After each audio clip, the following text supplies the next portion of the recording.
Yeah, well, thank you so much, man, for joining. It's good to have you. Yeah, thanks for having me.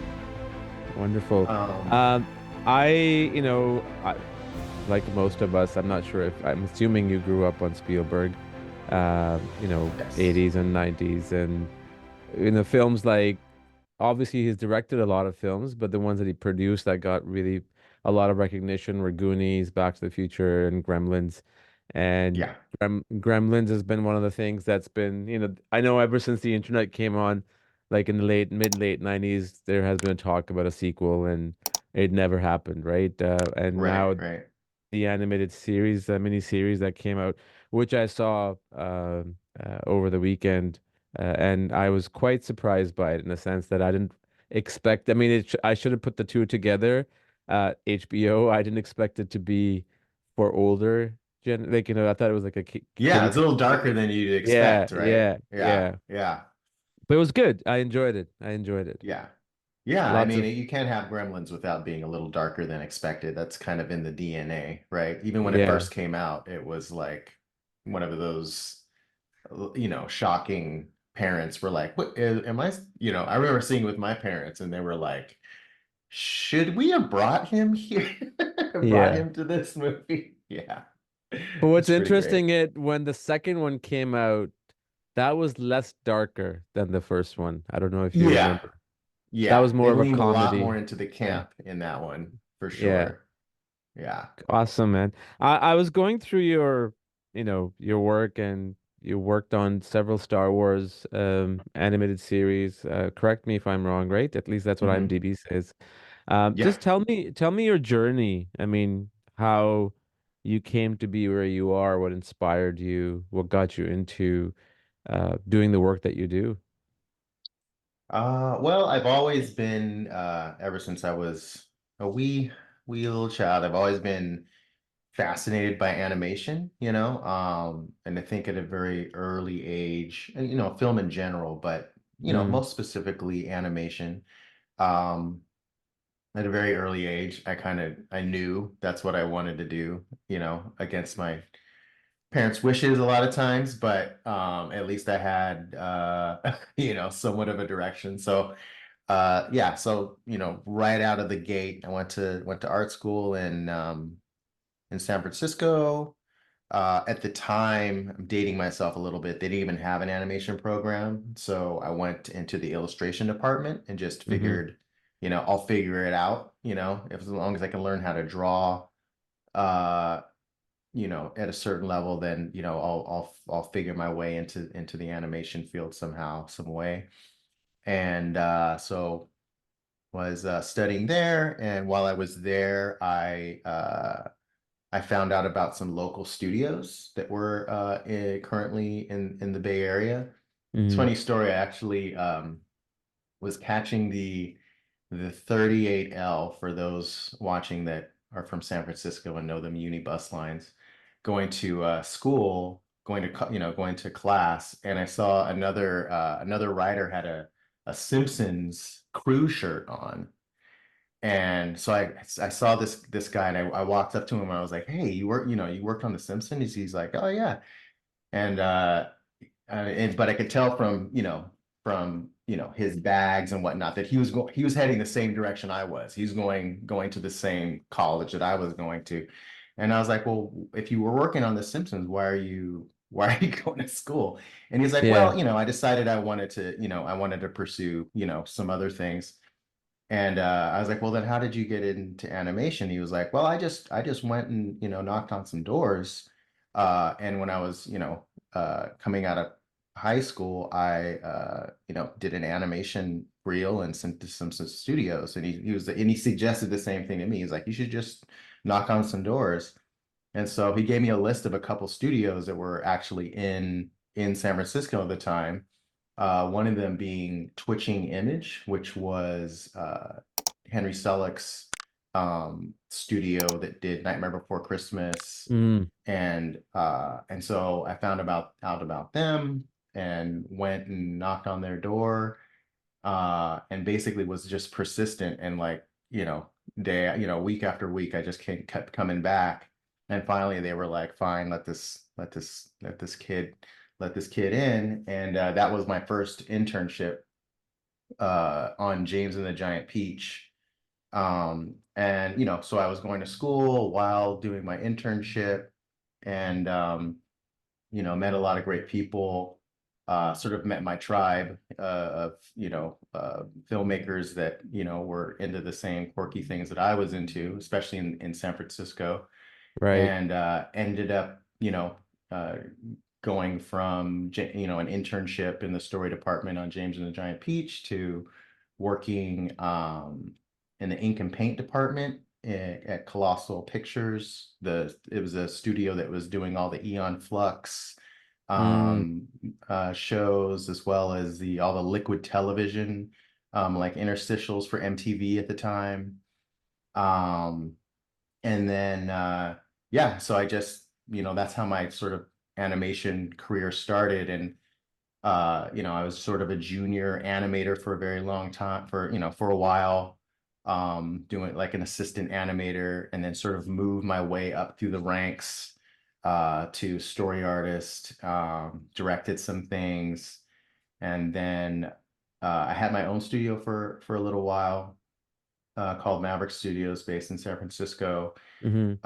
Did that for a bit. We were a little boutique studio.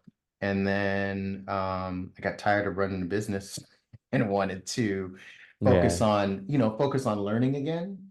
And that's when I started uh, my story career at Lucasfilm, and started on, I think it was the second season of the Clone Wars, and worked on the Clone Wars for about, man, like 5 years.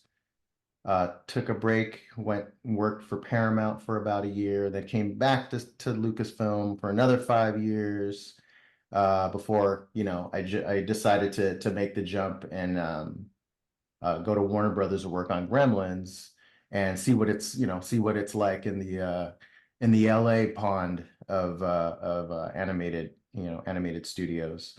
So that's how I'm currently at Warner Brothers for past, I'm going on 5 years now, about 4 or 5 years. Um, so yeah, I worked on, it was episodic director, as you know, on Gremlins. And then got promoted to be the supervising director on a project that got cut by Netflix, but it was a Ava DuVernay project, Wings of Fire, of children's book series. Oh, right. My kids have read those, yes. Yeah, yeah. So have mine, many, many times.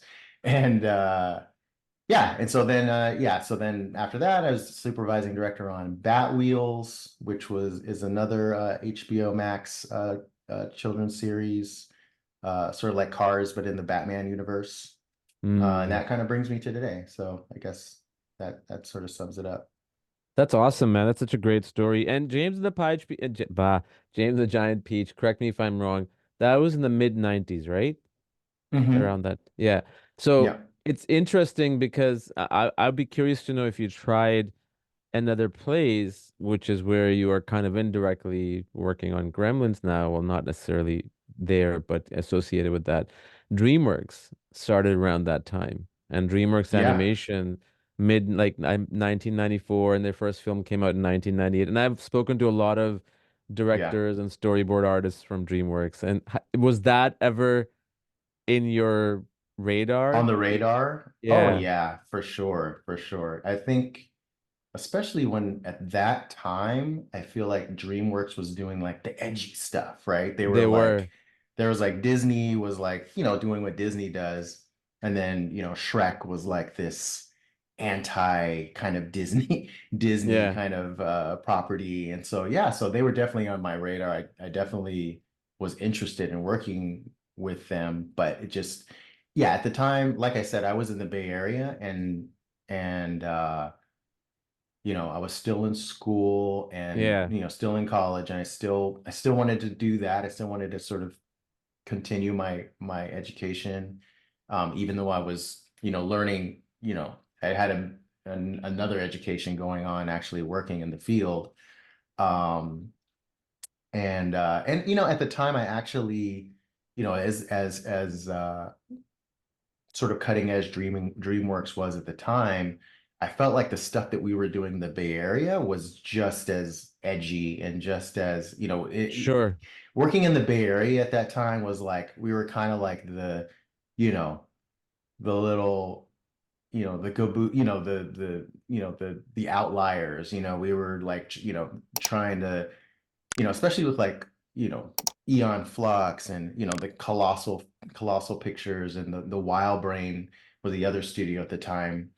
I felt like we were doing a lot of kind of work that you wouldn't necessarily see coming out of Yeah. LA. And that was pretty exciting, for me. And there was a lot of like sort of diverse styles that we were doing, and I felt like at the time, um, LA had like, there was a certain style that kind of everyone was doing in those studios. And I Hmm. felt like in the Bay Area, we were doing stuff that, similarly to like even the East Coast, right? Like East Coast animation was doing like the Beavis and Buttheads and, Hmm. stuff that you wouldn't necessarily see coming out of LA. So I felt very proud to be kind of coming out of that tradition in the Yeah. Bay Area and contributing to that at the time. Right. It's interesting because DreamWorks at the time, well, in the beginning they were edgy and then they became, kind of like they were trying to find their voice and then things went wrong. But Hmm. I think it was in early 2000s, if not mistaken, 2003, 2004, when they did open up. There used to be this company called PDI, which made Shrek and Ants. Hmm. So they Hmm. bought that out and it became PDI DreamWorks, and they used to have a giant office or studio, if you want to call it, in Redwood City, which is obviously, Yeah. near the Bay Area. But yeah, then things collapsed after that. But those Hmm. series that you're talking about, Eon Flux, I don't remember seeing them, but I remember seeing the poster and the trailers when they came out, and of course Clone Wars and all the other stuff Hmm. that has come out in the recent days. So, you know, uh, your work pretty much is right up there in terms of the type of work that you're doing. And coming to Gremlins, what was when you were hired by Warner Brothers, for people who don't know how these things work, was it Hmm. were they said that we want you on board for Gremlins, or were you already there for something else and then that came about? No, I was at Lucasfilm Yep. and yeah, and one of a producer came to me and wanted to hire me to be an episodic director on on Gremlins. And at the time, I'd been, I was comfortable at Lucasfilm. I've been there for quite some time. And I think, what sort of drew me to the project was,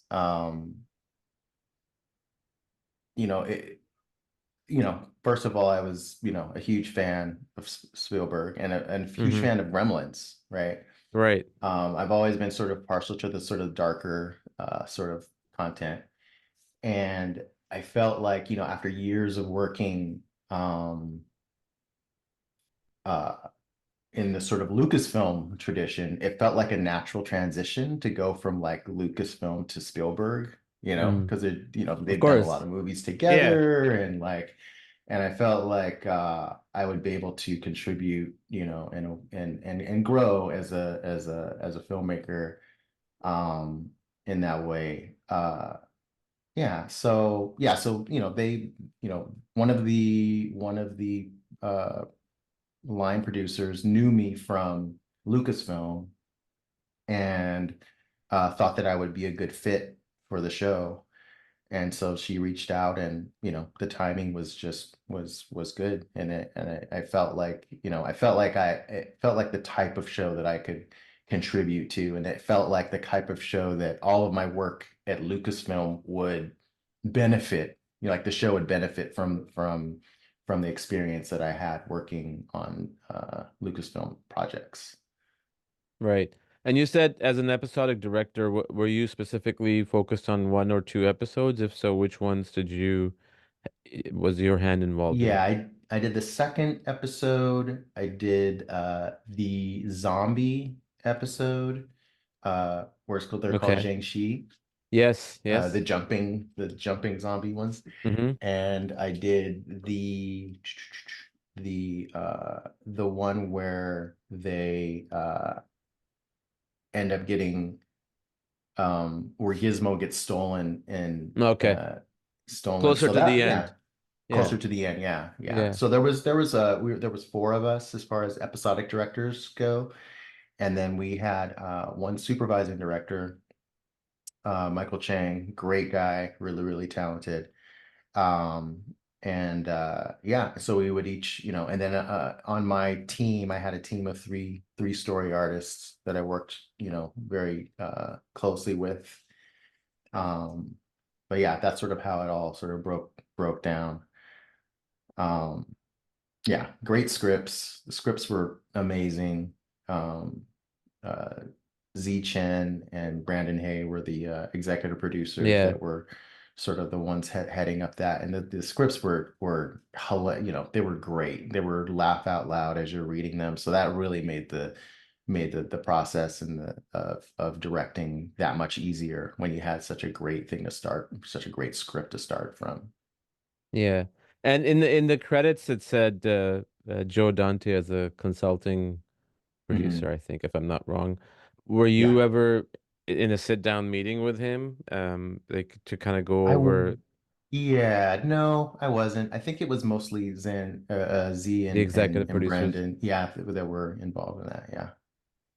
And do you know, even though you weren't involved with him directly, like what was it just kind of like, okay, after watching the episode or storyboards, this is what you guys should do? Was he minimally involved like Spielberg as an EP, or was he intensively involved? Or you're not sure?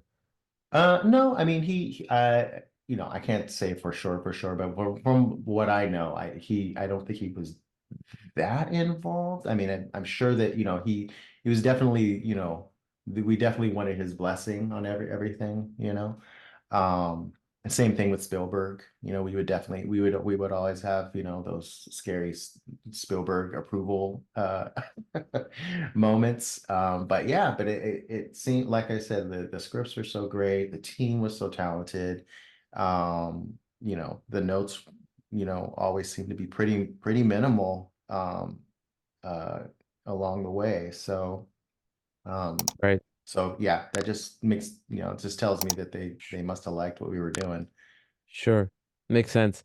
And, working on the episodes that you were involved in, what kind Mhm. of, even though when you start with an animated series or even like a film, then you have a sequel, you already have these environments that are built, for you, obviously, because Mhm. you have to do it for the first episode or first film or second film, third. What were some of the challenges or red lights that kind of prevented you from moving forward? Any specific example, and then how you guys kind of your team overcame it, whether it was through story, a scene, animation, storyboard. Well, like I said, the scripts were pretty strong. In animation, you always have limitations of just sets, and because everything has to be built, right? So Hmm. everything needs to be, sort of figured out beforehand, Right. to a certain degree. Especially the way that we were producing them in story, we were, a lot of the sets we were building beforehand, so there wasn't a lot of wiggle room like in story to change. Like we couldn't just say, oh, we don't, uh, this forest is great, but what if it was at the beach? It's like, no, you can't do that because we already built the forest. The forest is where we're going to shoot our things. So, there are certain limitations in that regard. Uh, but I think the biggest challenge for a story team is to bring to life, the words on the page, and tell the story visually, as opposed to, if there's a way of, you know telling the story with subtext and acting, as opposed to the characters just saying the lines to inform the audience how they feel, Yeah. or what the situation is. That's sort of the meat and potatoes of the story team, and how we can, sort of, bring an already fantastic script to, that next level, you know. Hmm. And that, and as a director, that's always, where sort of I focus. As far as like the different episodes, the first episode was, was the second episode. So I think for that episode, my primary goal was setting things up and sort of making things as clear as possible, because I realized that this was a new world for the audience and I didn't Hmm. want them to be confused. And I wanted to, ease them into the sort of the rules of this, fantastical world, as far as, as well as like this sort of the tone of the humor, the amount of, the tone of the scares as well. The second, the Zhang Shi episode, which was, I really enjoyed working on that one, it was a zombie. It was basically a zombie episode. And so I was like, okay, I'm gonna scare the shit out of kids. That's my goal. I Right. wanted to make it as scary as possible. I wanted to really, really lean into the horror in that particular episode. And then the third episode that I directed, which was where Gizmo gets stolen from the group, uh, that was the emotional episode. That was the one I was like, okay, I need to make the audience cry. That's my goal in this one. I don't know if I hit it, but like that was Right. sort of the driving force in that particular episode. And I would, when we would have our sort of story launches with the team, I'd let them know up front, like this is the target that we're going for emotionally. And so whatever we need to do to, lead us to that end goal, let's work together and find that. So yeah, so that I guess if that answers your Yeah, yeah, question. yeah. It does. It does. What inspires you? Like what, eh, not necessarily in context of Gremlins, like when you're about to get on to work on a project, what kind of Mhm. where do you draw your inspiration from? Obviously, it has to be depending on the theme that you're going, like what you're working on, but is there any particular inspiration that you draw from? Do you have a process like that, or you just jump right in? Yeah, well, I mean, it really depends on what I'm working on, Let's say so like Gremlins. a Yeah, so Gremlin, like, I mean, even as specific as as the episode, right? So like the Jiangxi, I watched a ton of like Night of the Living Dead. I mean, these, like I said, like I jumped onto I agreed to work on the project because I knew that the genre itself had all these things that I was already or interested in, right? Right. So yeah, so for that episode, I just devoured a bunch of like horror movies, which is something that I already love, right? Mm, Um, so so yeah, I mean, you try to take from, as well as like taking from life as much as possible too, like with the more heartfelt episode in the end, where, Gizmo is stolen away from his family, I tried to, you know, dive into like, personal experiences of my own that like that might sure. that feelings of loss and feelings, those types of things. So, it's a combination of like life experiences as well as uh films that I'm a fan of, and sometimes that might not even be um a film that's like directly related to the genre, depending on the moment. There might be a moment within an episode that I'm like, okay, I want to hit this particular tone or this particular emotion, and that might inform sort of research that I might be doing for that particular scene. Right. And is there a particular animated film or show from the 80s, 90s that stands out, or few of them that, you always remember them as being the classic, the timeless classic? Um, let's see. Uh, I mean, I love Nightmare Before Christmas. Mm-hmm. I love Miyazaki film, the Right, Miyazaki of course. stuff. I mean, I grew up in that age, so it was like, I was watching tons of anime, Kira, Ghost in the Shell, all those kind of, those types of movies. I think, yeah, because initially, when I was a young, when I was, a kid, I was like all into Disney, Disney, Disney, and then, as I became older, Yeah. like in the 90s, and all of a sudden I discovered anime and it was like, whoa, what's this, this, crazy, sophisticated, sort of film language that I wasn't used to seeing. And it just kind of opened my eyes as to see like, well, there's such a range of stories that can be told in animation. It doesn't all have to be about selling lunch boxes necessarily. You can Yeah. also sell action figures. Of course, Um, I see a lot of similarities in that approach. Obviously, Miyazaki is completely different, standard of animation. His is completely different mhm. style. But I feel that there was a lot of similarities in that sense. Not, more of an inspiration than anything else.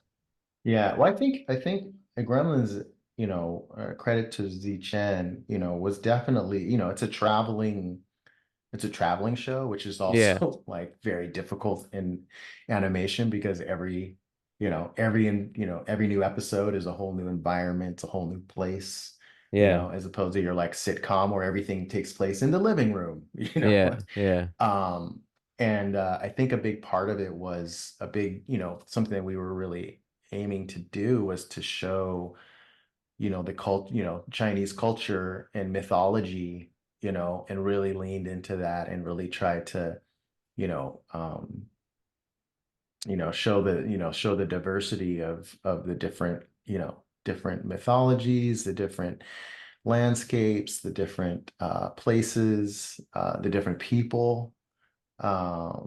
And I was, really proud of that. And, I think with Miyazaki, it's Japan, so of course it's different.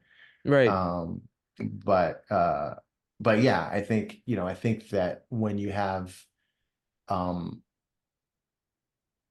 when you have a show that's sort of leaning into the culture in a way that's honest, I think it just kind of comes through and it's Mm. that sort of intangible um background thing that people are attracted to and you know um yeah and I think we did a good job of like having it feel authentic but yet at the same time having it also feel um attainable and like comfortable for people it The wasn't audience, yeah. yeah Has it been, do you so know if it was released in China? And if so, was it received well? I believe it was. Yeah, I believe it was, and I believe it was received well as well. Yeah, yeah, yeah. And actually, Awesome. it's funny. At one point, my wife is actually Chinese, and we had to do some like there was some like calligraphy or some writing that needed to be done, and so I reached out to my a friend of my father-in-law's to do some of the some of the writing or even just to do some, just to sort of oversee and see if it was, if it was looking authentic and things like that. And so it was kind of interesting because my my father-in-law is a very honest guy, so I was very curious to see, what his impression of it was. And it seemed to be pretty positive. So That's good. That's good. yeah. Yeah, I mean, I did notice that there was a lot of obviously when you have two EPs, you know, sort of overseeing the project whose background Hmm. is from that part of the world. It shows and it does show. I mean, aside Hmm. from the actual language being English, there's Right. nothing. There's nothing Western about that, that series at all in any which way. Right, right.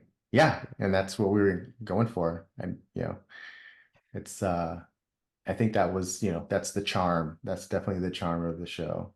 Yeah. You mentioned your wife is Chinese. Did you ever sort of come to her in the middle of the episodes when home and said like, this is what we're working on. What do you think? Just from that cultural standpoint, even though you were not making those executive producer decisions, but just to get her Right. input. Yeah, every now and then I would for sure. Yeah, and she would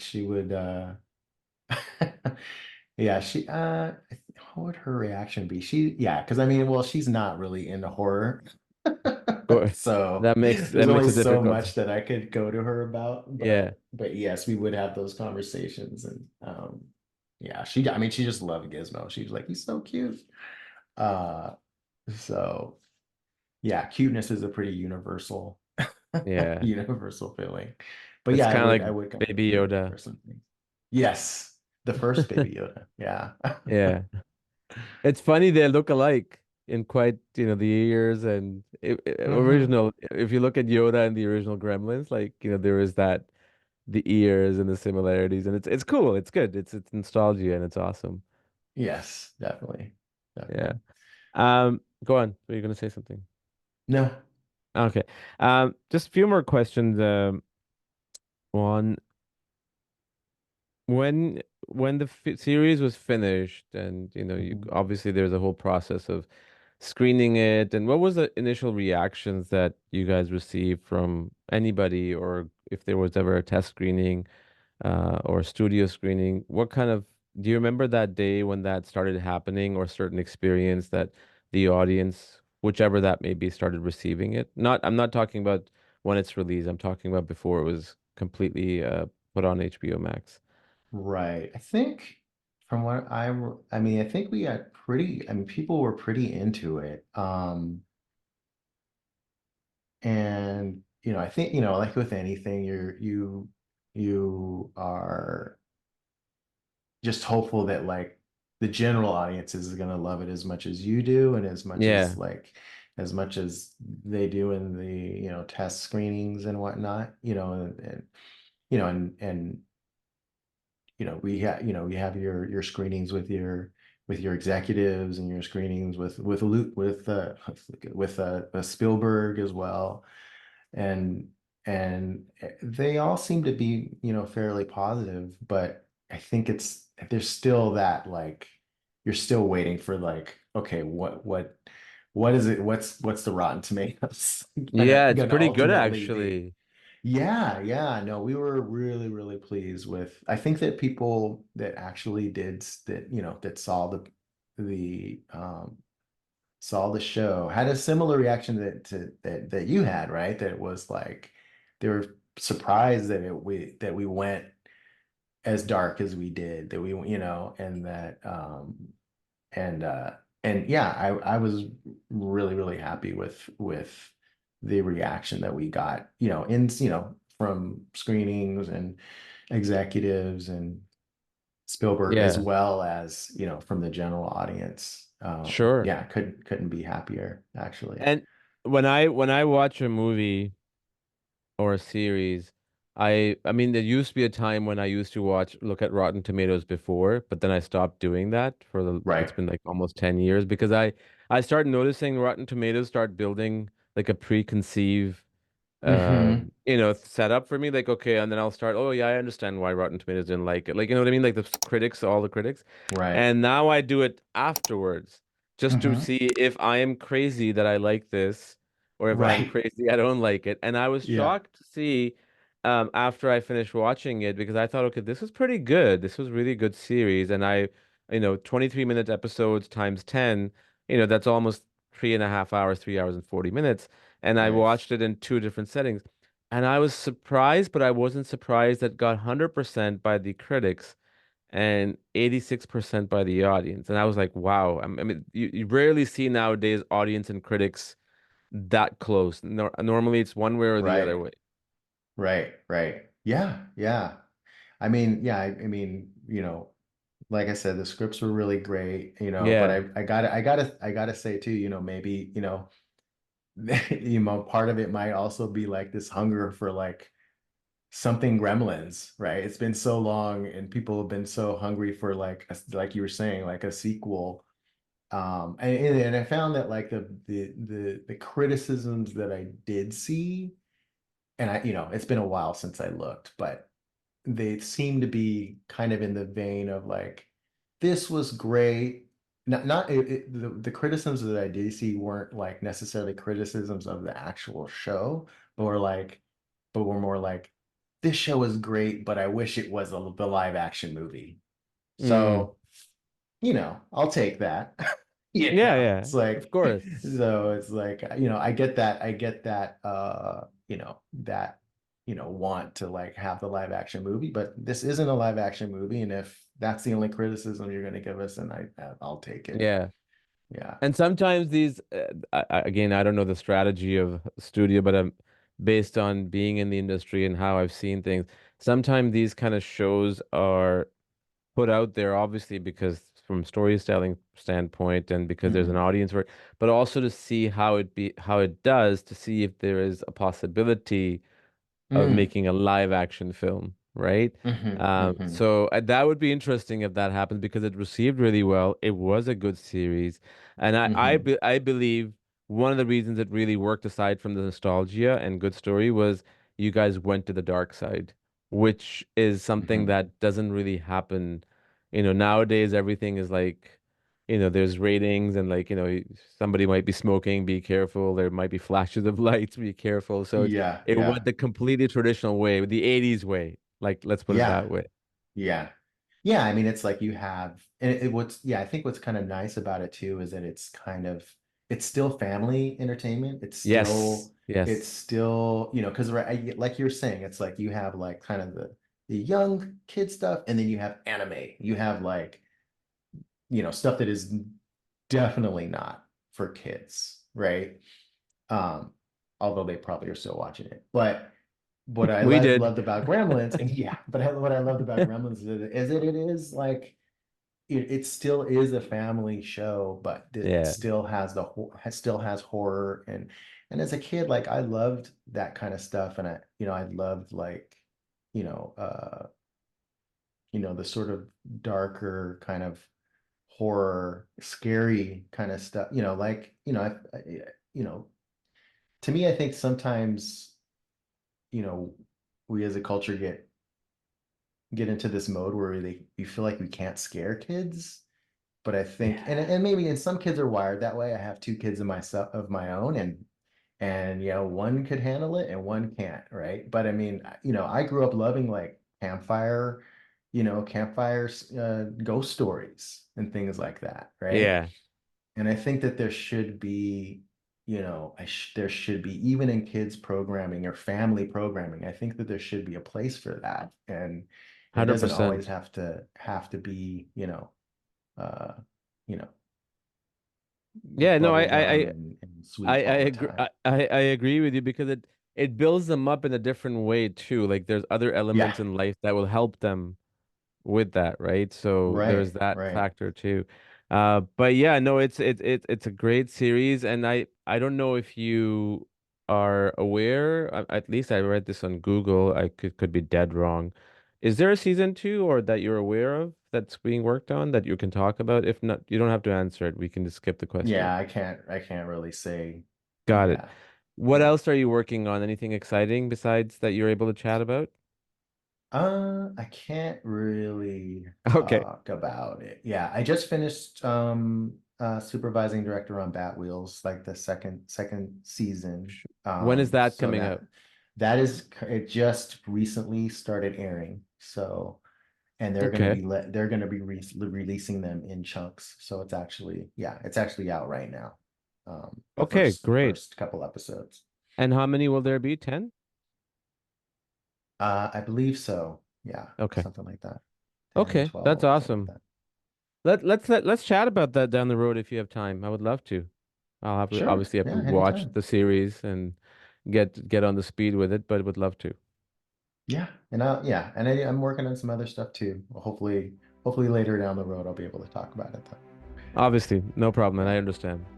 Thank yeah. you so much for your time, Vaughn. I appreciate it, and Thank you for thank having you me. for This has been great. pleasure is all mine. Thank you for being on, and we'll chat more for sure. All right. Thanks a lot. Take care. Bye bye. I hope you enjoyed this episode. Thank you so much for watching and listening. Don't forget to subscribe, like, share, and comment, and do come back for another episode. Until then, have a great day.